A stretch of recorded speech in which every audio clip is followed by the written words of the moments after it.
How's it going, Warpug? So today we're going to be checking out something from Mandalore Gaming, and this is actually be on a game that, no, I'm not going to play it because I know how much you guys like to torture me, but no, we are not doing Dead Space 2. I am not playing Dead Space 2. I don't care how much Valve threatens me. Guys, horror games, I don't play them that often. I really don't. I don't like jump scares. I hate jump scares. It's the only thing that really gets me. It really bothers me when, jump scares, no. I'll play Alien half the day if I want to, but people told me you guys had me play Five Nights at Freddy's. I screamed like a child. That's okay. Now this was requested. Oh my god. Yeah, I'm floating everywhere. There we go. Yeah, just go ahead and mess up everything, why don't you? Makuta Straight X requested this in the Discord. If you want to request something for me to check out, just go to the Discord and put it in the request for reactions channels. But we're gonna jump right into this. I've seen things from Mandalore before. He is awesome. We're gonna jump right in, and hopefully we'll be hearing him on a Maxor video sooner or later. Let's hear about a game I'm not going to play. Let's go. Yeah, the music.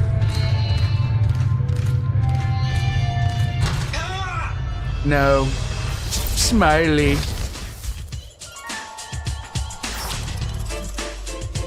Halloween is almost upon us now, so it's a perfect time to look at Dead Space 2. There have been a few recent developments with this game, so I'll cover those too a bit. Dead Space 2 was a change of direction for the series, and it started with the marketing. If you saw my Dead Space... Why does he have Goosebumps? The Goosebumps theme song as the... Yeah, no. Space 1 video, you'll know that I was kind of entranced by the trailer. It was slow and quiet, but then there's distorted violence. Yes. It has a clear intention of building up intrigue, so let's compare that to the Dead Space 2 trailer. Okay. Oh my god! I think it'll make a person become insane. This game is an atrocity. It's revolting. It's violent. It's everything you love in a game. And your mom's gonna hate it. My mom... Yay! Mom? What? Why would they even make something like this? Dead Space 2. Rated M. Your mom hates this.com. I love that. Mature. So they're marketing it to kids? Okay, I think you get the idea. In contrast to the first game, which was sold as a horror title, 2 is being sold as an action game. I've seen the progression of Dead Space games compared to Alien, and I think that's somewhat right. I'll touch more on that later, because I'm going to start off with the premise. After escaping the quadriplegic fiesta that was the Ishimura, Isaac's been picked up by the government. He's feeling guilty about the death of his girlfriend Nicole. As the intro shows, he was the one who encouraged her to go on the ship in the first place. You're then awoken by a brand new character. Well, he's brand new to most people. He's the main character of Dead Space Ignition, which was an interactive comic made before Dead Space 2 came out. So we have protagonists from 2 games here. That's kind of interesting. I wonder how they'll get along with each other. Oh, I've seen this part before. Oh. Oh.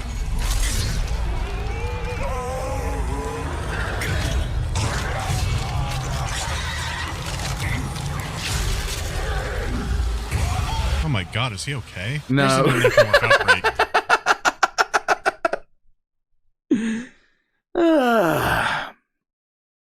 Yep. You have to escape it while still being strapped up in a straitjacket. You're on a space station known as the Sprawl. It's been built into the remains of Saturn's moon Titan. And unlike the first game, which was the aftermath of an outbreak, you're seeing it happen live this time. Your goals are pretty simple. Get off the station, and find out what happened. If you haven't played the first game, the intro does a lot to recap you. There's also a handy video in the main menu that'll bring you up to speed. That's a good way to start a sequel. They could have had your rescuer not know what's going on and tag along a little. Isaac, what's a necromorph? Isaac, what's a marker? Where'd you come from, Isaac? They knew not to do that. While it's obviously better to have played the first game, it's totally viable to go into this as a new player. That might sound minor, but a lot of sequels can suffer with extremes. Like on one end it'll treat you like you just played the last game minutes ago and it's all fresh in your head, but on the other end they think you're brand new and don't know anything. It can be a bit annoying at times, but overall it's a great balance.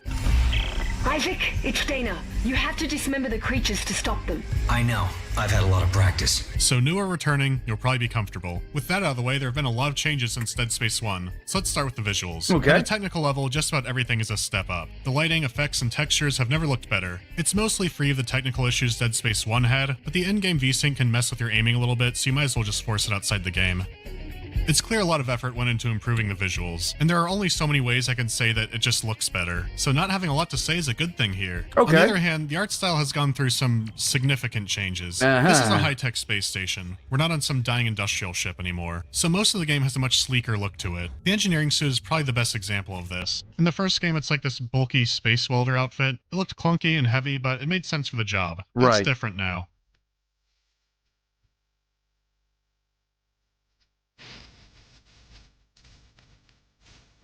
There you go.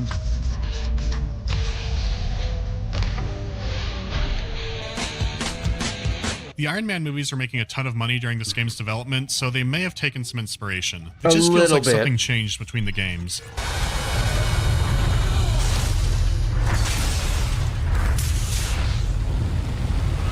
A smidge.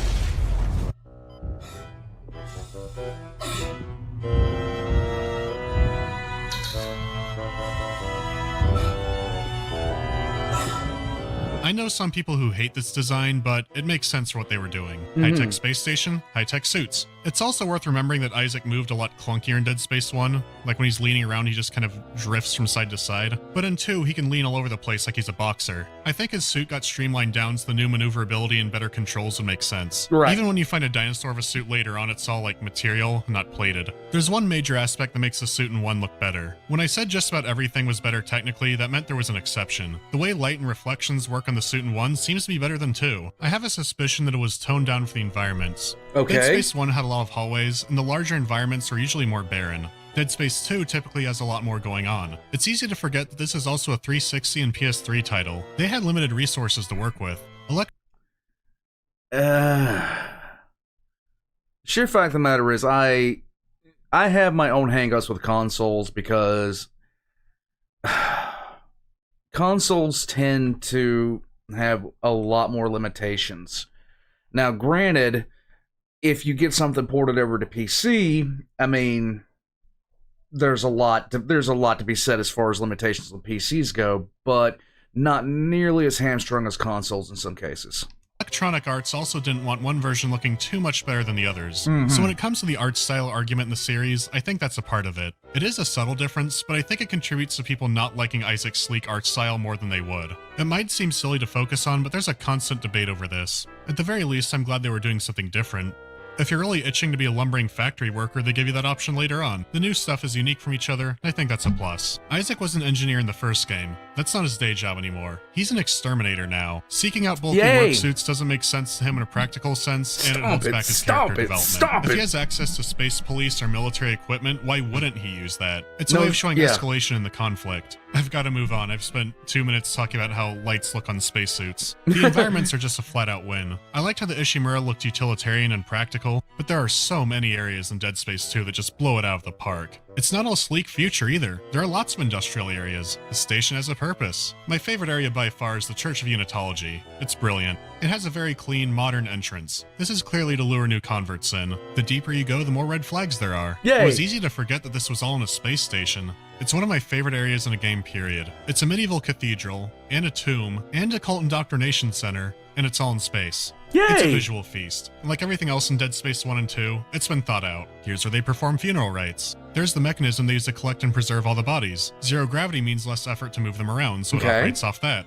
Just don't look at the power bill. Here's where bodies get stored. It's an adventure. Otherworldly, yet familiar. There's tons to see. The game is always mixing it up. No backtracking like the first game. You're always... Lots of candles, too. Very 40K of them. I appreciate the sentiments. Heading somewhere new. And that's a great feeling of progression.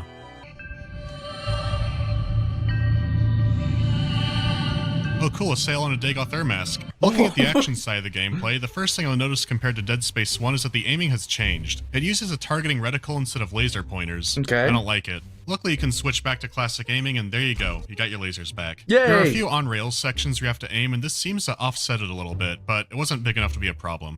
Speaking of those, there are a lot more set-piece sections compared to Dead Space 1. The developers wanted to have more of these in Dead Space 1, but they just didn't have the budget for it. Keep in mind, their goal was to have an ultra-polished version of Resident Evil 4. Some of them do have some quick-time events that feel pretty unnecessary, but they're fun, and they keep it fresh. That doesn't look fresh to me. That does not look fresh to me at all. No, that's not fresh, you see.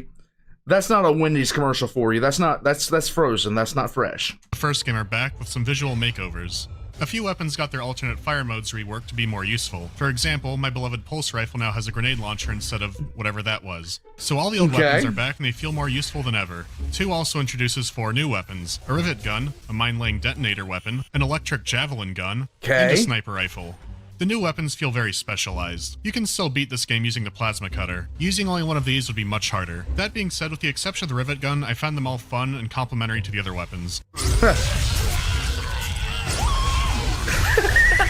The combat is smooth, responsive, and satisfying. The process of getting geared up has also undergone some changes. You still need to hunt around for schematics and power nodes. This time around though, the power node treasure rooms are much more important. A few have new suits and weapons, so they feel even more mandatory to explore than before. You still have to find a workbench when you want to upgrade your stuff. Getting more health is a much bigger investment. You need to find or buy a dozen to get it to max. On the other hand, investing into weapons is a lot more rewarding. Along with more upgrades, some have special attack bonuses. Kinesis damage is a new upgrade and a welcome one at that. The act of finding the bench is easier now. The objective marker can now cycle through different objects of interest. I think the most significant change to the upgrade and loot system comes from combat. When an enemy dies, they won't drop stuff until their body has been broken apart. Unless you test Kinesis, this makes it easier for them to play dead. Oh, no. Yeah, stomp it, stomp it, stomp, stomp, stomp, stomp, stomp. The new stomp is great. Yeah. My one issue is that there are some big fights. At some point, bodies will start to despawn, and sometimes they drop ammo, and sometimes they don't. The safest way to prevent this is to immediately start smashing their body up as soon as you kill them. There you I'm go. okay with this, but it could be tedious for some people. Speaking of tedious, the store has an issue, and it's not the layout, because that's much better. Let's take a look at the first store in the game. Okay.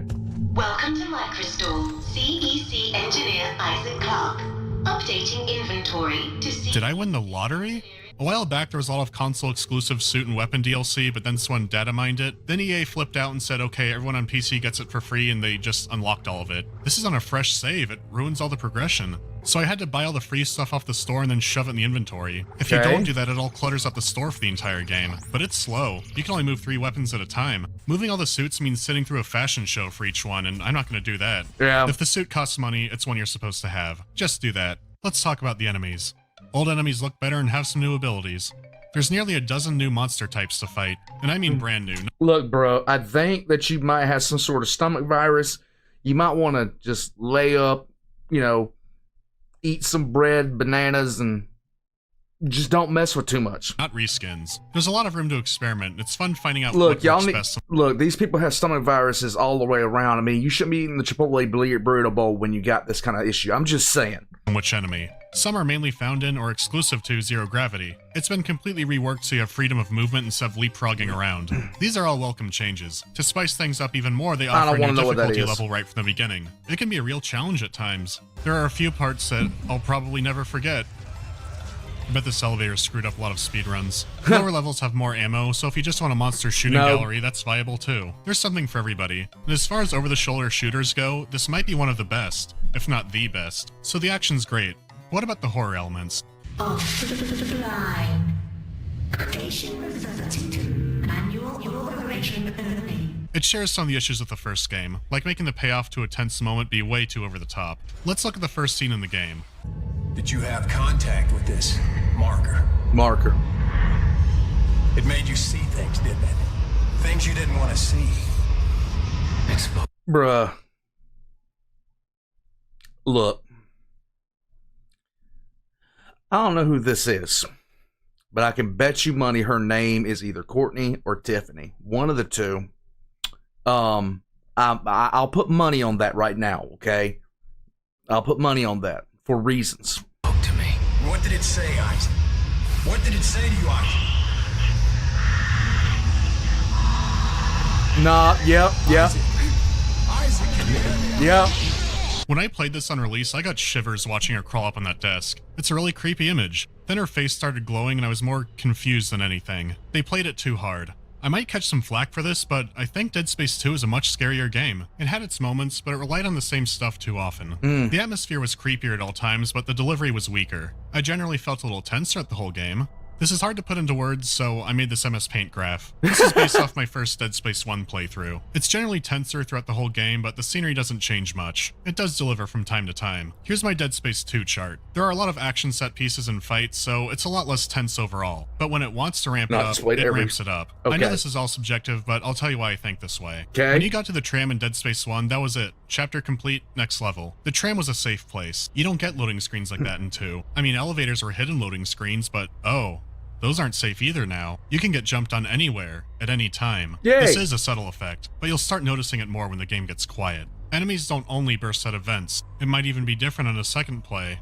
The use of more open space is also something that unnerves me. I did a lot of camping back in grade school, and I had some unpleasant encounters with animals at night. So this gets me a little... Okay, so I made fun of the hospital the other night because it was so dark outside and the power went out here. And I was like, hey... She really likes survival shows. I was like, hey, you want to be on alone, right? And we walked outside and I shut off the light and quite literally, you can't see anything. She couldn't even see the rail in front of her.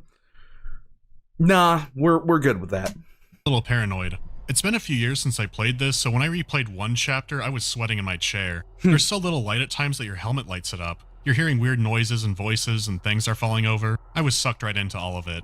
I was more nervous in this one chapter than all of Dead Space 1 in total. It's a fantastic section. No. You have Event Horizon like nightmare visions throughout the game and No. Nicole torment you as well, but these didn't really get to me. A big problem is that it's hard to actually understand what she's saying at times. The last Isaac saw of her was a video message, so they thought it would make sense to put a static filter over her voice. That's a good idea, but they went too heavy on it.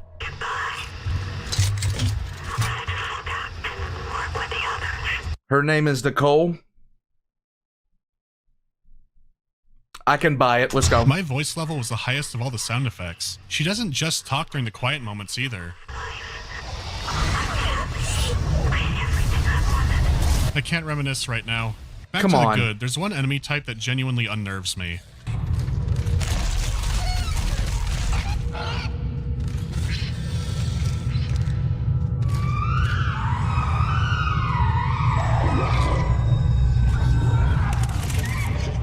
Oh Nope. my god. That is so awful. Man, bruh, no. God, the way they peek out at you. They're always No. moving as a team to disorient you too. It's a distraction. I don't want to look at him. Oh man, even looking at that in post bothered me. What a cool enemy. Yeah. Looking around, you'll know when you're in their part of town. They're unnerving, fast, and they'll kill you quick. They make for a great challenge. Ugh. The last thing to talk about is the story, and without getting to spoilers, it's pretty good. Making Isaac a voice protagonist was the right direction to go in. What makes him great as a character is that he's scared, but he's doing everything anyways. That's true bravery, kids. We Yay. can both get out of here. Just cut me out of this straitjacket. No one's getting out of here alive. Don't do it. You're a strange man, Isaac. Will you help me? We're about to suffocate, so I think I'm better. Okay, good. Listen, we need power. Without it, we have no air and no train. Sprawl's gotta have backup batteries somewhere. In both dialogue and gameplay, Isaac is more of a systems engineer than he was in the first. Okay. He jury-rigs stuff to help him with his goals. He comes up with the plans that require technical knowledge. Morons are I like it when your character in games like this has a plausible backstory and there's a reason they're actually sending you out to do stuff other than you are a hero, go, go, go. I like that far more. Now, of course, there's other games like Kingdom Come Deliverance where you're just dude number one, where you're the son of a blacksmith and, you know, you're kind of a slacker. You don't do... you basically are a gopher for your father in many ways. But games where you have, like, your character has a job, and that job gives them a set of skills that, you know, you can use with, like, a kind of like a mini game. But games where you're just an unparalleled god in all categories, I don't rock with that. calling him for help all the time. Cute girls laugh when he tells them about his job. You? Engineer. Nerd.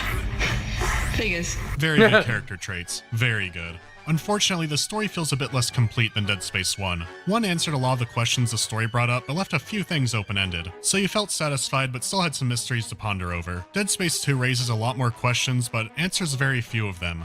If you don't want spoilers, go to here. Go. Well, we're staying. You're still here? Yes. Man, that guy who doesn't want spoilers is in for such a rude awakening in Dead Space 3.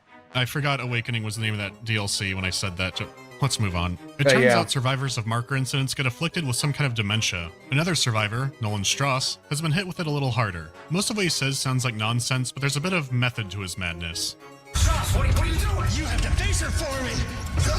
Tell her I did. That's a risky move, Isaac. The director of the station really wants you dead. He's kind of a bland villain, and you need to hunt around for text or audio logs to really understand his motivations and what's his deal. It could be worse. It turns out marker madness doesn't affect people the same. Oh, bro, I think, is he okay?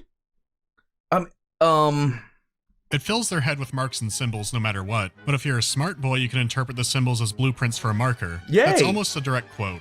Dementia and codes and blueprints are all caused by the same signal from the It's the people that are different. Smart people see codes and blueprints, but to everyone else, it's just noise. Are you smart enough to build a marker? So tapping into Isaac's brain, they built a theater bucket popcorn-sized marker. It's been established the government knows how dangerous these things are, so why would they do that? They put that answer into a readable log you can miss. The marker puts out a ton of energy. This is a world where people are tearing apart planets to survive, so that makes sense. I don't think it's ready for consumer versions yet. Along the way, Isaac linked up with a survivor named Ellie. She babysits Strauss while Isaac is away. Hi, until Ellie. he puts her eye out because he's convinced it'll help stop the marker. He's always muttering something about steps. Ghost Nicole stops tormenting you and then says something about steps as well. Where are they going with this? The Nicole plotline is weak because we don't really know anything about Nicole. She was Isaac's girlfriend, so it makes sense for him to be invested. But as a player, it's hard to get into. It's hard to feel something for a character in a relationship you know nothing about. The first marker was reverse engineered to contain necromorphs. I guess they did such a good job that even the hallucinations are going along with that program. She guides Isaac into returning the marker. Look. One shred, one light, one bright shining star you in this universe. They didn't do this. Look, Nicole, I understand, but you really, really, really need to take about 5 or 6 chill pills and then talk to me like an adult. This is not good. This is not good relationship dynamics. It's a toxic relationship. Can we please get some counseling on you? Touch-ups on this marker. She leads you into unleashing the necromorphs in the government center, and as it turns out, the steps do go somewhere. What are they doing? They're all coming to the marker. It's all those bodies you let in here. It's triggering a convergence event. But we never expected this many bodies.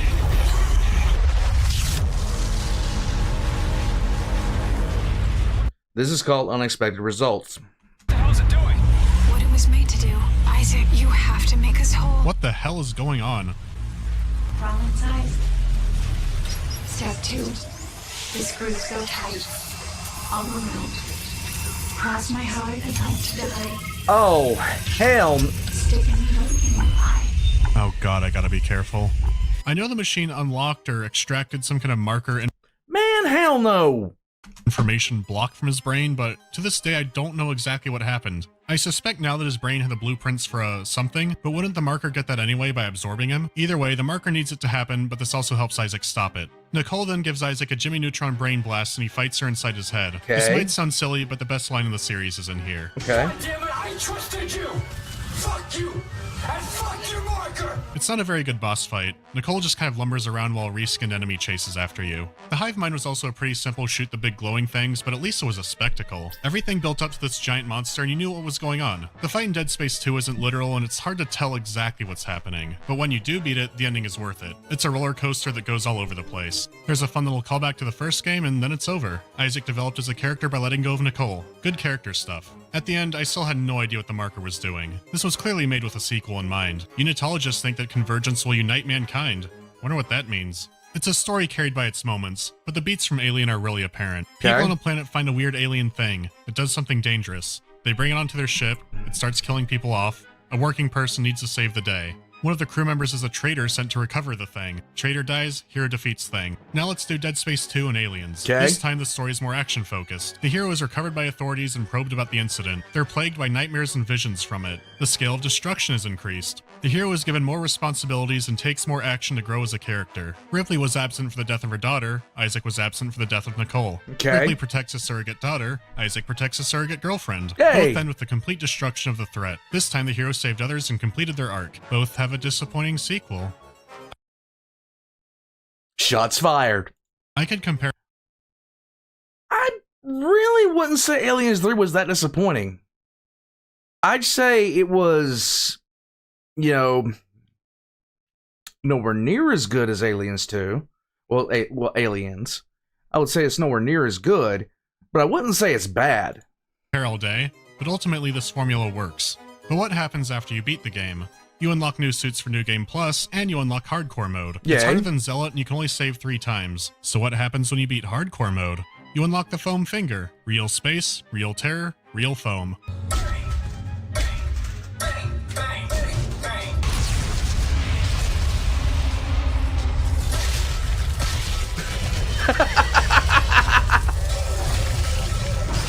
Something like this is rare to see these days. Usually it's sold for $2.99, because everything's gone wrong. There used to be a multiplayer mode that was like Left 4 Dead Versus, but it's pretty dead now. I don't need reminders. Is that kid arguing with his dad? Well, Probably. it's somewhat alive and everyone has their mic open. That's a very trusting community. No. It's a very dedicated role-playing community too, because judged on their connections, I think their computers are actually set up somewhere near Saturn. Let's stick with the single player. Dead Space 2 was wildly successful. It doubled the sales of Dead Space 1, selling around 4 million copies near launch. Unfortunately, that wasn't successful enough. As you may know, Can somebody please do something for this man? Do something for this man. He's fighting the dragons in his sleep. Can we please get him a sedative? Visceral Games is now shut down. Some developers have been shedding light on the situation. Budget including marketing was roughly around 120 million. Developers have tiptoed around saying if it was profitable or not. If you think about the cost of distribution, tax, cuts going to online platforms, and other factors like that, it might not have made a profit. The cost of authentic artisan moms is no laughing matter. This failure to meet expectations would lead to some big changes in Dead Space 3. I'll be talking about that very soon, but not the next video. I'm upgrading some computer parts to make video editing less of a hassle, so I'm gonna have a bit of an intermission video between things. I'm pushing Halloween into November, and no one can stop me. Stay tuned for the next video. I'll be discussing the dangers of Polish forests. Thanks for watching, and happy Halloween. Say again.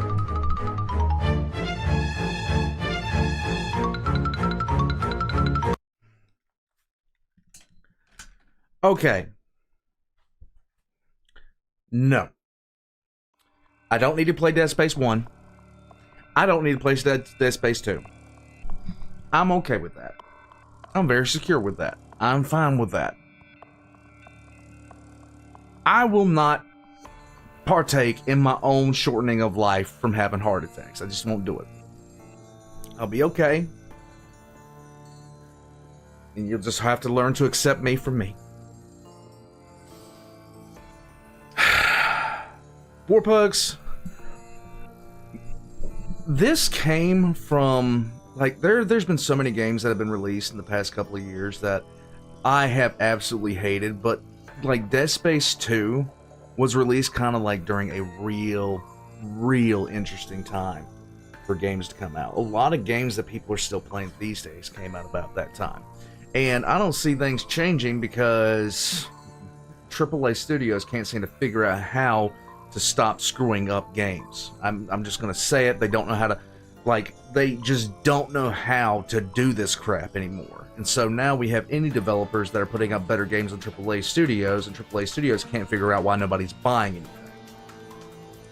That being said, Warpos, this was a good review. Mandalore Games puts out amazing game reviews. If you think that's wrong, well, I don't know what to say for you. I play very little in the way of games, so I rely on trusted opinions. I'm gonna head out from here. All Mandalore Gaming's, all the Mandalore Gaming's links are gonna be in the description down below, guys. Please check them out. Join the channel as a member. Subscribe to me on Patreon. Check the merch store down below. I'm gonna be adding a new shirt there pretty soon for Leg. Until then, I'll catch you guys next time.